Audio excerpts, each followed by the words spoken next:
پیغمبر گرامی اسلام کا دودھ پینے کا زمانہ کہ رسول اللہ نے مثلاً کتنا عرصہ والدہ ماجدہ کا دودھ پیا، کتنا عرصہ بی بی صوبیہ کا دودھ پیا اور کتنا عرصہ بی بی حلیمہ کا دودھ پیا۔ تو بہرحال آج کا ہمارا موضوع یہ ہے اور ہم انشاءاللہ اس کو ڈیٹیل کے ساتھ تفصیل کے ساتھ جو ہے وہ ڈسکس کریں گے۔ خوب کہتے ہیں کہ قریش کا یہ بچہ کہ جن کا نام احمد بھی ہے اور جن کا نام محمد بھی ہے صلی اللہ علیہ وآلہ وسلم، انہوں نے فقط 3 دن اپنی ماں کا دودھ پیا، فقط 3 دن۔ رسول اللہ نے فقط 3 دن تک اپنی ماں کا دودھ پیا اور اس کے بعد حضرت کو دودھ پلانے کا جو فخر ہے یا افتخار ہے، یہ 2 اور بیویوں کو نصیب ہوا کہ جو حضرت کی دایا، ہمارے ہاں دائی کہتے ہیں نا، دائی حلیمہ، دایا کے عنوان سے تاریخ میں مشہور ہوئیں۔ خوب، ان میں پہلی بیوی ہے جناب صوبیہ۔ اچھا، یہ جو بی بی صوبیہ ہیں یہ ابو لہب کی کنیز تھی۔ اچھا، یہ کنیز جو تھی ابو لہب کی، اس نے 4 ماہ تک حضور کو دودھ پلایا۔ کس نے؟ حضرت صوبیہ نے۔ کہ تا آخرین لحظے ہائی عمرش مورد تقدیر رسول خدا و ہمسر پاکش خدیجہ بود۔ یہی وجہ ہے کہ رسول خدا نے اپنی زندگی کے آخری ایام تک ان کا احترام کیا۔ کس کا؟ صوبیہ۔ نہ فقط رسول خدا نے بلکہ حضرت خدیجہ بھی ان کا احترام کرتی تھی کہ یہ میرے ہمسر نامدار کو، میرے شوہر گرامی کو انہوں نے دودھ پلایا ہے۔ ٹھیک ہے، وہی قبلاً حمزے اموی پیمبر را نیز شیر داتے بود۔ اچھا، یہی کنیز تھی صوبیہ کہ جس نے رسول اللہ سے پہلے حضرت حمزہ کو بھی دودھ دیا تھا اپنا۔ انہوں نے اپنا دودھ حضرت حمزہ کو بھی، چچا تھے، رسول اللہ کے چچا تھے۔ پس از بعثت پیمبر کثیرہ فرستاد تا اورا از ابو لہب بخرد۔ جب رسول اللہ نے اعلان نبوت فرمایا تو رسول خدا نے کسی کو بھیجا کہ جاؤ اور جا کر جو ہے صوبیہ کو ابو لہب سے خرید کر لے آئیں۔ وہی امتناع ورزید اما تا آخر عمر از کمک های پیمبر بہرے مند بود۔ ابو لہب نے اس کو نہ فروخت کیا، صوبیہ کو۔ اس نے کہا کہ میں نہیں بیچتا، لیکن رسول خدا نے کیا کیا، جب تک صوبیہ زندہ رہی حضرت صوبیہ کی مدد کرتے رہے، ہر طرح کی مدد، جس طرح کی ان کو مالی مدد چاہیے تھی، کوئی کسی کام کاج میں کوئی ہیلپ چاہیے تھی، جو بھی ان کو چاہیے ہوتا تھا، فقط اس دودھ پلانے کے نتیجے میں حضور ان کی آخری دم تک کیا کرتے رہے؟ مدد۔ ہنگامی کے پیمبر اکرم از جنگ خیبر برمی گشت از مرگ او آگاہ شد۔ جب رسول خدا غزوہ خیبر سے واپس آئے، بلکہ آ رہے تھے، ابھی آئے نہ تھے، تو حضرت کو بتایا گیا کہ صوبیہ فوت ہو گئی ہے۔ و آثار تأثر در چہرے مبارکش پدید آمد۔ حضرت کے چہرے پر کیا ہوا؟ صوبیہ کے فوت ہو جانے کا جو غم ہے اور جو ہاں، وہ حضرت کے چہرے سے معلوم ہونے لگ گیا کہ حضرت کو کس قدر حضرت صوبیہ کی وفات کا افسوس ہوا ہے، دکھ ہوا ہے۔ از فرزند او سراغ گرفتہ در حق او نیکی کند۔ رسول خدا نے چاہا کہ صوبیہ کے بیٹوں کا یا بچوں کا میں پتہ کروں اور میں ان کی ماں نے جو میرے اوپر احسان کیا تھا اس کے نتیجے میں ان کے بچوں پہ احسان کروں، صوبیہ کے بچوں پر احسان کروں۔ ولی خبر یافت کہ او زود تر از مادر خود فوت کر دیا است۔ لیکن حضرت کو پتہ چلا جب صوبیہ کے بچوں کے بارے میں، تو پتہ چلا ان کا ایک ہی بچہ تھا اور وہ بھی ماں سے پہلے مر چکا تھا۔ خوب، یہ علامہ مجلسی علیہ رحمت نے لکھا ہے بہار الانوار کی جلد نمبر 15 میں، اور اسی طرح مناقب ابن شہر عشوب کے اندر جلد نمبر 1 صفحہ نمبر 119 میں یہ واقعہ درج ہے جو ہم نے ابھی پڑھا۔ اس کے بعد دوسری بیوی جن کا حضرت نے دودھ پیا وہ ہیں حضرت حلیمہ۔ حلیمہ دختر ابی ذؤب کہ از قبیلے یہ سعد بن بکر بن حوازن بودے است۔ حضرت حلیمہ کون تھی؟ یہ ابی ذؤب کی بیٹی تھی کہ جن کا قبیلہ جو تھا وہ سعد بن بکر بن حوازن تھا، ٹھیک ہے، گویا یہ قبیلہ حوازن سے تعلق رکھتی تھی۔ کون؟ حضرت حلیمہ۔ والد کا نام کیا تھا؟ ابی ذؤب، زال واو حمزہ ابی ذؤب، یہ بھی ہے ابی ذؤب۔ تو و فرزندان او عبارت بودے اند، ان کے جو حضرت حلیمہ کے بچے ہیں وہ کون کون سے ہیں؟ تو جو حضرت حلیمہ کے بچے ہیں وہ ایک تو عبداللہ ہیں، ایک انیسہ ہیں اور ایک شیمہ ہیں۔ تو آخرین فرزند او، اس کا جو آخری بچہ ہے، از پیمبر اکرم پرستاری نیز کر دے است، ان کی جو آخری بچہ تھا وہ رسول گرامی اسلام کا کچھ مدت تک کے لیے، پرستار کہتے ہیں یہ نرسنگ کا کام نہیں کرنے والی ہوتی خواتین جو ہاسپٹلز کے اندر، ایک تو ہوتی نا ڈاکٹر ہوتی ہے، ایک ان کے ساتھ نرس بھی ہوتی ہے، ٹھیک ہے نا، اس کو کہتے ہیں فارسی زبان میں پرستار۔ تو اس نے پرستاری کا کام بھی کیا۔ جو عرب سردار تھے ان کی رسم یہ ہوتی تھی کہ وہ اپنے بچوں کو کیا کرتے تھے، وہ اپنے بچوں کو دائیوں کے سپرد کر دیتے تھے۔ دائیاں کیا ہوتی تھیں؟ دائیاں عموماً شہر میں نہیں دیہاتوں میں رہتی تھی، صحراؤں میں رہتی تھی۔ وہ بچے کو لے کے صحرا میں چلی جاتی تھی، 3-4 وجوہات ہوتی تھی صحرا میں لے جانے کی۔ پہلی وجہ کہ بچہ پیور خالص آکسیجن اور آب و ہوا میں پرورش پائے۔ بہرحال شہر کی جو آب و ہوا ہے اس میں آلودگی ہوتی ہے، دھواں ہوتا ہے، تیل ہوتا ہے، آکسیجن کی کمی ہوتی ہے، شہر ہے نا جی۔ اچھا، لیکن دیہاتوں میں کیا ہوتا ہے؟ دیہاتوں میں آب ہوا بڑی صاف ہوتی ہے، بہت، یہی وجہ ہے دیہاتی لوگوں کی زندگیاں عموماً شہری لوگوں کی زندگیوں کی نسبت زیادہ ہوتی ہیں، لمبی ہوتی ہیں۔ کیوں؟ کہ ان کے ہاں دودھ خالص، دہی خالص، غذا خالص، گندم خالص، ہوا خالص۔ سب سے اہم بات جو ہے وہ ہوا آلودہ نہیں ہوتی، ہوا خالص۔ پہلی چیز یہ ہوتی ہے کہ ان کا دائی کو دینے کا یہ مطلب تھا کہ یہ بچہ جو ہمارا ہے یہ ہوا، یہ صحرا کی ہوا میں پرورش پائے۔ دو وجہ، ایک تو یہ کہ اس کا رشد جو ہے، نشو و نما جو ہے وہ بڑی تیزی سے ہو اور کامل ہو۔ دوسرا یہ کہ خالص ہوا میں سانس لینے والے بچے کی ہڈیاں مضبوط ہوتی ہیں، جو صاف ستھری ہوا میں بچے سانس لیتے ہیں مضبوط ہوتی ہیں۔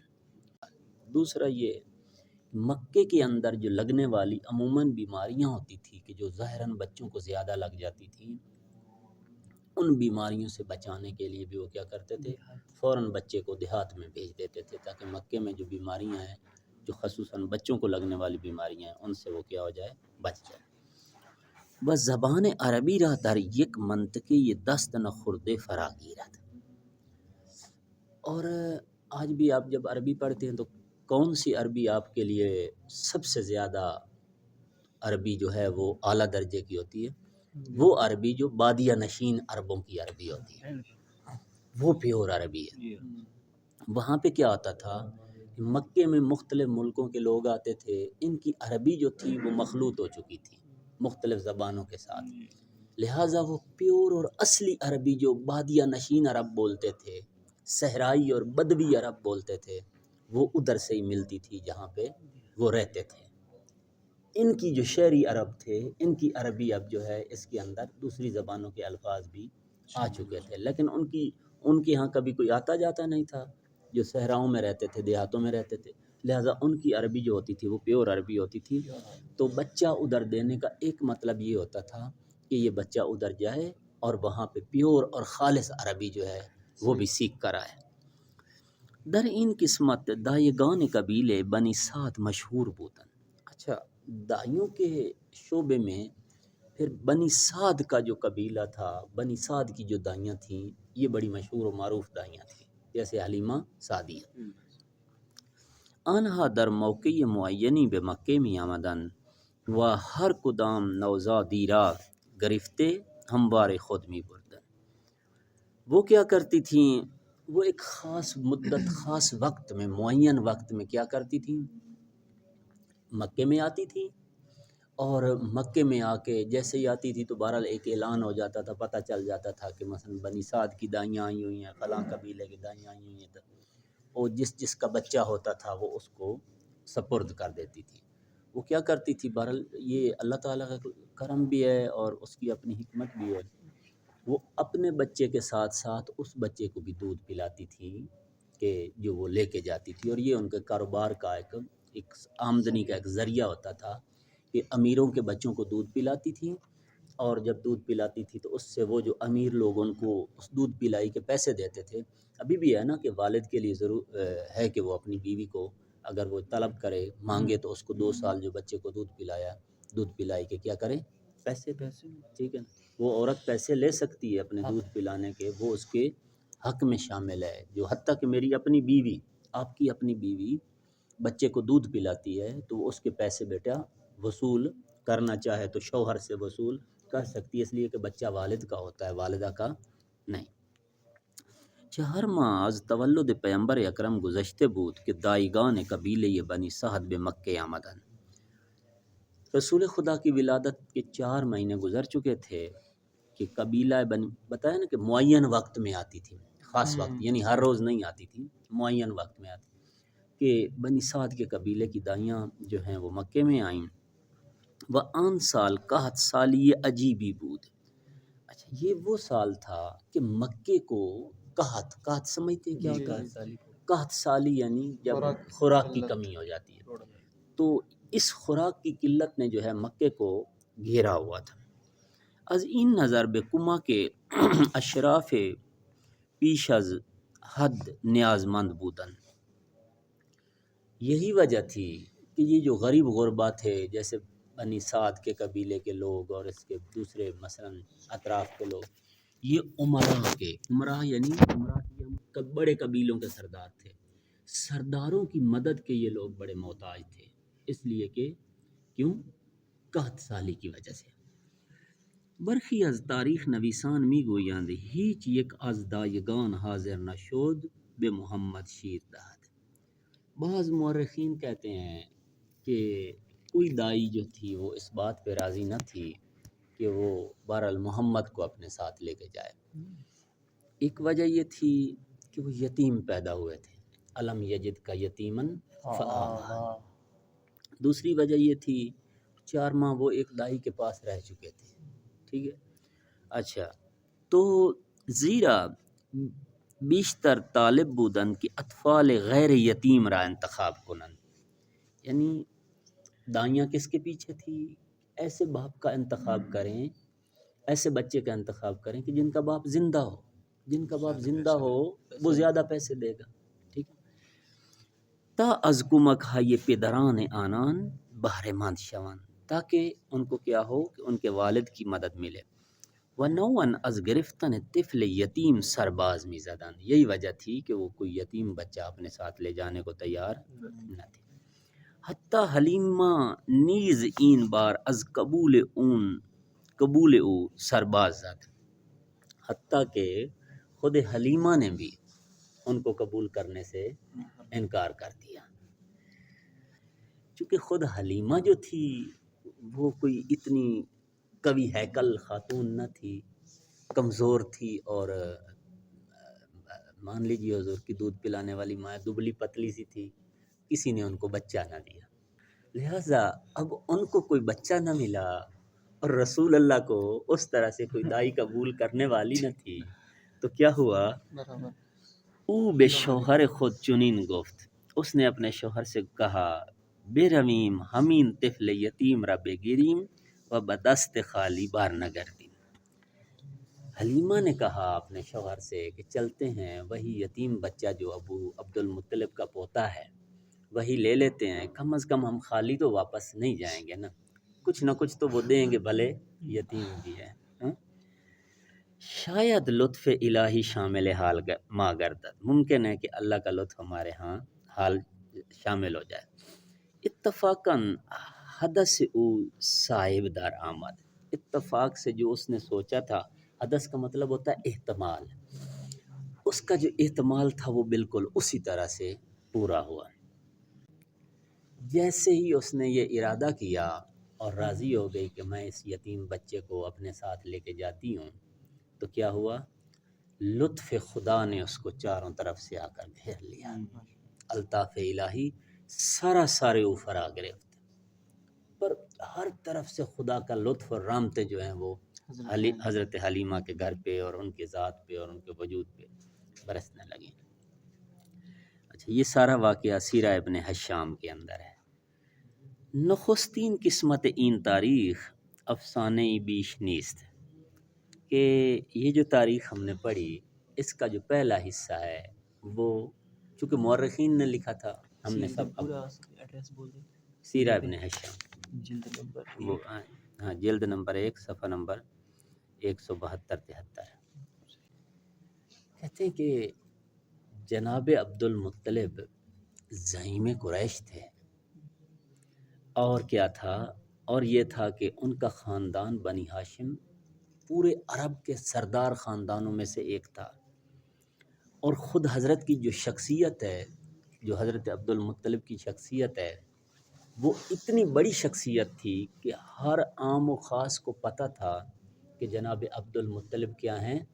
جناب عبد المطلب وہ ہیں کہ جو سخی ہیں اپنی ذات میں، ہر فقراء، غرباء، یتامہ، مساکین کا ہاتھ پکڑتے ہیں اور ان کے اوپر ذرہ نوازی کرتے ہیں، ٹھیک ہے؟ یہ زبان زد عام بود، ہر عام و خاص کی زبان پر یہ کہانی موجود تھی، ہر کسی کو پتہ تھا کہ جناب عبد المطلب کی کیا شان ہے۔ سبب میشد کہ نہ تنہا دایگان سرباز نہ زنند، بلکہ دربار یہ بھی سر و دست خود را نیز می شکند، لہٰذا یہی وجہ تھی کہ نہ فقط دائیاں ایک سے بڑھ کر ایک دائی اس بچے کو قبول کرنے کے لیے تیار تھی، بلکہ وہ آپس میں لڑ رہی تھی کہ یہ بچہ مجھے ملے، یہ بچہ مجھے ملے۔ بات کی سمجھ آئی؟ پہلی والی جو کہانی آپ کو سنائی ہے یہ ہماری تاریخوں میں لکھی ہوئی ہے، جو مورخین نے لکھی ہے، اور یہ ایک افسانے سے زیادہ اس کی کوئی حیثیت نہیں ہے۔ حقیقت بات کیا ہے بچوں؟ حقیقت بات یہ ہے کہ حضرت عبد المطلب اپنی ذات میں ایک عظیم، ہم تو ان کو بعض جگہ پہ جناب عبد المطلب یہ انہی انبیاء میں سے ہیں کہ جو صاحب شریعت نہیں ہیں۔ کچھ نبی تھے جو صاحب شریعت اور صاحب کتاب ہوتے تھے، کچھ نبی ایسے ہوتے تھے کہ جو کیا کرتے تھے، جو پچھلے نبیوں کی شریعت کی حفاظت کرتے تھے، ٹھیک ہے؟ بعید نہیں کہ اس خاندان نے کبھی بھی یکتا پرستی کے سوا کسی بت کی پوجا نہیں کی وغیرہ، تو ہم تو ان کو اس منزل پہ دیکھتے ہیں حضرت عبد المطلب کو۔ کیسے ممکن ہے کہ مثلا اتنا سردار، زعیم کعبہ، زعیم قریش، ٹھیک ہے، اس کے بچے کے لیے جو ہے دائیاں کہیں کہ ہم تو نہیں لیتی، میں بھی نہیں لیتی، میں ایک دائی دبلی پتلی آ جائے کہ جس کو کوئی ادھر اس کو قبول کرنے والا نہ ہو، ادھر ان کو قبول کرنے، تو ہم اس بات کے قائل نہیں ہیں۔ خوب، حتیٰ کہ وہ دائیاں لڑ رہی تھی کہ یہ بچہ ہم کو ملے۔ علت این کے اورا بے دیگر دایگان ندادن این بود کے نوزاد قریش پستان ہیچ یک از زنان شیر دہ را نگرفت۔ دوسری دائیوں کو جو پیمبر گرامی اسلام کو نہ دیا گیا، اس کی وجہ یہ تھی کہ جب رسول اللہ کو دیگر دائیوں کے سامنے پیش کیا گیا تو رسول اللہ نے کسی کا دودھ نہ پیا، صرف حلیمہ کا دودھ پیا۔ اس وجہ سے اسی بی بی کو حضرت حلیمہ کو، یعنی معلوم ہے نا کہ بہرحال ہر دودھ دینے والی برابر نہیں ہوتی نا، ہاں بالکل۔ کچھ مائیں ہوتی ہیں جو وضو کر کے بچوں کو دودھ دیتی ہیں، کچھ مائیں ہوتی ہیں کہ جن کا دودھ پاک ہوتا ہے، ان کے شوہر کی طرف سے آنے والا رزق پاک ہوتا ہے، ٹھیک ہے نا؟ اب یہ نبی ہیں موسیٰ کہ جن کا مقام و مرتبہ رسول اللہ سے کم ہے، وہ اپنی ماں کے سوا اس زمانے کی کسی عورت کا دودھ نہیں پی رہے۔ کیوں نہیں پی رہے؟ کیونکہ ان عورتوں کے شوہر جو ہیں وہ کیا کرتے ہیں؟ ان عورتوں کے شوہر فرعون کو خدا مانتے ہیں، وہ مشرکوں کی بیویاں ہیں اور خود بھی مشرک ہیں، لہٰذا بچہ کسی کا دودھ نہیں پیتا سوائے توحید پرست عورت کے، ٹھیک ہے نا؟ آخر کار حلیمہ سعدیہ آئی اور حضرت نے ان کا شیر جو ہے وہ اپنے پستان ان کا اپنے منہ میں ڈالا اور دودھ پینے لگ گئے۔ تو اس پہ جو ہے کیا ہوا، اس پہ خاندان عبد المطلب جو ہیں وہ خوش ہوئے اور ان کو عبد المطلب رو به حلیمه کرد و گفت از کدام قبیلے ای؟ جناب عبد المطلب نے حضرت حلیمہ کی طرف رخ کیا اور فرمایا کہ کس قبیلے سے ہو؟ گفت از بنی سعد۔ تو حضرت حلیمہ نے عرض کی کہ میں بنی سعد سے ہوں۔ گفت اسمت چیست؟ کہا آپ کا نام کیا ہے؟ جواب داد حلیمہ۔ تو انہوں نے کہا میرا نام حلیمہ۔ عبد المطلب از اسم و نام قبیلے او بسیار شادمان شد و گفت، حضرت عبد المطلب ان کے نام سے اور ان کے قبیلے سے بہت خوش ہوئے اور فرمایا آفرین آفرین، کہ شاباش شاباش، دو خوی پسندیدے و دو خصلت شائستے، یکی سعادت و خوشبختی و دیگری حلم و بردباری۔ فرمایا واہ واہ واہ واہ، دو عظیم خصلتیں اور دو عظیم سعادتیں حلیمہ کی ذات میں موجود ہیں۔ ایک سعادت یہ کہ وہ قبیلہ بنی سعد سے ہیں، لہٰذا قبیلہ بنی سعد سے ہونا جو ہے وہ خود سعادت مندی اور خوش بختی کی دلیل ہے، کیونکہ خود بنی سعد یعنی سعادت مند قبیلہ، اور چونکہ دوسری آپ کے اندر خصوصیت یہ ہے کہ آپ حلیمہ ہیں، یعنی آپ کے اندر حلم و بردباری ہے۔ جب حلم و بردباری پہ مبنی بنی سعد کے قبیلے کی خاتون کا میرا بچہ دودھ پیے گا تو یہ خصوصیات ان کے اندر بھی منتقل ہوں گی، اور اس طرح سے آگے چل کر یہ ایک حلیم بردبار اور باسعادت انسان